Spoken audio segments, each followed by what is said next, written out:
All right, let's bring back our panel tonight, Judy Miller and Olivia Enos, as we await and talk about how we got to this point. Thank you both for sticking around for us.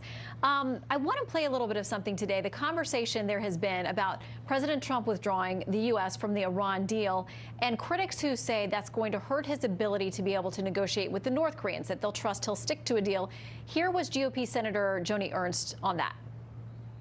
I think quite the opposite. I do think that we are sending a very clear message to North Korea to keep itself straight, or we will come after them. So we see this with Iran as well. And when the president pulled out of that agreement.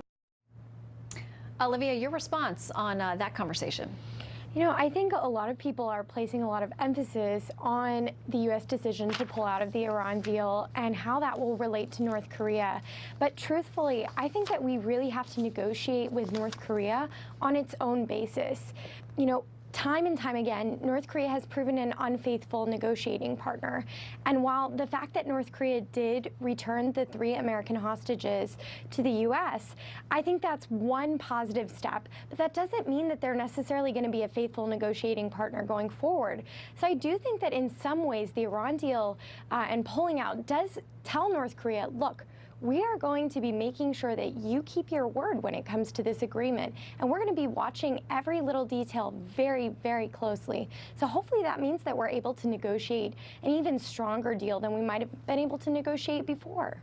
Judy, how much do you think these 2 big moves with regard to Iran and North Korea are the influence of what we talked about a little bit before?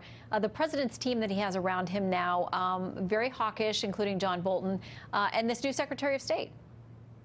Well, I think it's hard to know at this point, since John Bolton has been there for such a short time.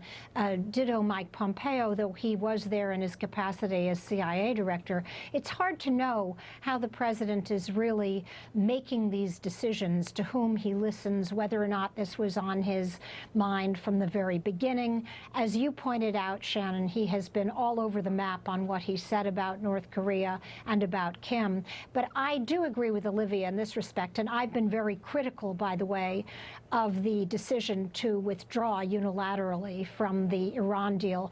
But I'm not necessarily certain that these 2 prospective nuclear deals are related. I think that until we know more about what is motivating Chairman Kim, until we know why he decided to come to the table and what he hopes to expect and to gain for himself and his country, it's hard to say whether or not he's even paying attention to the Iran deal, whether or not that factors into his thinking. So I opposed the unilateral withdrawal with Iran on its own, but I'm not sure it has grand implications for North Korea. You know, the North Koreans are probably doing this because they feel they want to or must, because they need to gain some time, if time isn't working against them or for them. Until we know more about what's in Chairman Kim's head, it's very hard to say. Maybe Dennis Rodman knows more at this point about what's in his head than any of us. Yeah, and very quickly, Olivia, will we ever know what is going on inside of his mind and getting him to this table, as there are plenty of skeptics out there, including the president? I think we really can't know until we talk with Kim Jong-un, and I think that it is worth really discerning what the North Koreans are hoping to get out of this. And if there's one thing that we do know about North Korea, it's that the Kim regime cares about its legitimacy. It cares about the stability of the regime, and it cares about its continuation of power. And so no doubt that's factoring into its calculation of coming to the table.